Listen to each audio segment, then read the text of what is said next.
ये तस्वीर 28 अक्टूबर की दिल्ली के आसमान की है। विमान के जरिए क्लाउड सीडिंग की जा रही है ताकि कृत्रिम बारिश कराई जा सके, लेकिन 3 ट्रायल के बाद भी बारिश नहीं हुई। इस प्रक्रिया में 3.2 करोड़ रुपए खर्च किए जाने हैं।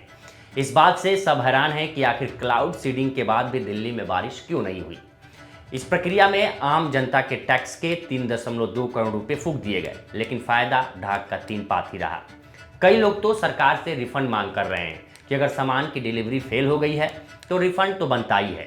दिल्ली सरकार ने दावा किया था कि राजधानी में बढ़ते प्रदूषण से निजात दिलाने के लिए कृत्रिम बारिश एक विकल्प है। हालात ये हैं कि दिल्ली और उसके आसपास रहने वाला हर व्यक्ति 15 से 20 सिगरेट पीने के बराबर अपने अंदर जहर ले रहा है। दिवाली के बाद से ही लगातार एयर क्वालिटी में गिरावट दर्ज की जा रही है। दिल्ली की बीजेपी सरकार ने प्रदूषण को कम करने के लिए 23 अक्टूबर को कृत्रिम बारिश कराने के लिए पहला टेस्ट किया था। दूसरा और तीसरा ट्रायल 28 अक्टूबर को किया गया। इसके लिए कानपुर से स्पेशल विमान से सना से उड़ान भरी थी। विमान ने खेकड़ा, बुराड़ी, मयूर विहार इलाके में 6000 फीट की ऊंचाई पर बादलों में दोपहर 2 बजे केमिकल छिड़का। आईआईटी कानपुर और दिल्ली सरकार ने बताया कि ट्रायल के 4 घंटे के अंदर कभी भी बारिश हो सकती है, लेकिन अभी तक नहीं हुई।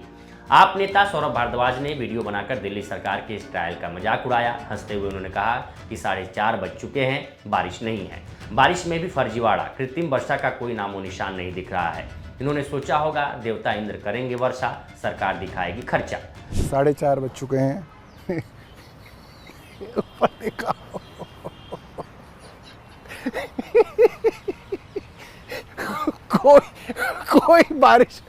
कोई बारिश का कोई दूर तक जो है नामो निशान आपको नहीं दिखेगा। और जो 1-2 बादल थे वो भी इन्होंने उड़ा दिए। दोस्तों, इनके साथ इंद्र देवता भी नहीं है, बिल्कुल नहीं है। कल शाम को थोड़ी बारिश छठ जब लोग बना रहे थे तो हो रही थी, आपने देखा था थोड़ी सी। इन्होंने सोचा कि बारिश होने वाली है, हम इसके अंदर तड़का मार देते हैं कि हम अपनी आर्टिफिशियल रेन करा रहे हैं। और इन्होंने जब से कहा है कि आर्टिफिशियल रेन हम आज कराएंगे, जो बादल थे वो भी चले गए।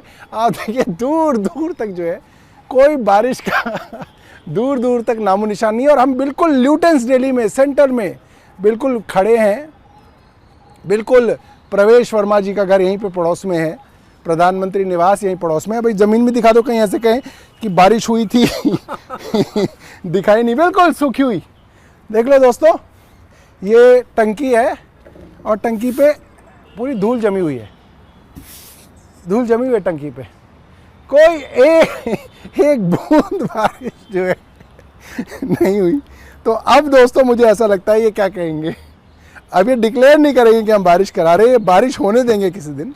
और जैसे ही इंद्र भगवान बारिश करेंगे, ये इंद्र का क्रेडिट भी चुरा के कहेंगे कि हमने बारिश करा दी, क्योंकि इंद्र कराएंगे वर्षा और सरकार करेगी खर्चा। बारिश क्यों नहीं हुई, इसे जानने से पहले ये जान लेते हैं कि क्लाउड सीडिंग होती क्या है। क्लाउड सीडिंग 2 शब्द क्लाउड और सीडिंग से बना है। क्लाउड का अर्थ है बादल और सीडिंग का मतलब है बीज बोना। सुनने में अजीब लग सकता है, लेकिन आसान शब्दों में कहें तो बादलों में बारिश के बीज बोने की प्रक्रिया को क्लाउड सीडिंग कहते हैं। ध्यान देने वाली बात यह है कि बीज के रूप में सिल्वर आयोडाइड, पोटेशियम क्लोराइड और सोडियम क्लोराइड जैसे पदार्थों का इस्तेमाल किया जाता है। इन पदार्थों को एयरक्राफ्ट या ड्रोन की मदद से बादलों में छिड़काव किया जाता है। ये पदार्थ बादल में मौजूद पानी की बूंदों को जमा देती हैं, जिसके बाद बर्फ के टुकड़े दूसरे टुकड़ों के साथ चिपक जाते हैं और बर्फ के गुच्छे बन जाते हैं। ये बर्फ के गुच्छे ज़मीन पर गिरते हैं। क्लाउड सीडिंग का एक लंबा इतिहास है। अमेरिकी वैज्ञानिक विसेंट जे शेफर ने क्लाउड सीडिंग का आविष्कार किया था। इसकी जड़ें 1940 के दशक में मिलती हैं। खासतौर पर उस दौरान अमेरिका में इस पर काम हुआ।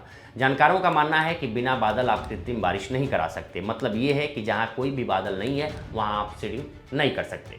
मसलन सबसे पहले आप देखते हैं कि बादल है या नहीं है तो किस ऊंचाई पर हैं, उनके और वातावरण की विशेषताएं क्या हैं। फिर पूर्वानुमान के सहारे या माप कर ये पता लगाते हैं कि बादल में कितना पानी है। इसी के बाद बादलों में उपयुक्त स्थानों पर एक विशेष तरह का केमिकल का छिड़काव करते हैं। सबसे पहले विमान से सिल्वर आयोडाइड, ठोस कार्बन डाइऑक्साइड और पोटेशियम आयोडाइड को हवा में छोड़ा जाता है। ये कण धीरे धीरे ऊपर उठकर टारगेटेड बादल तक पहुंचते हैं, जिसको आप चिन्हित किए रहते हैं।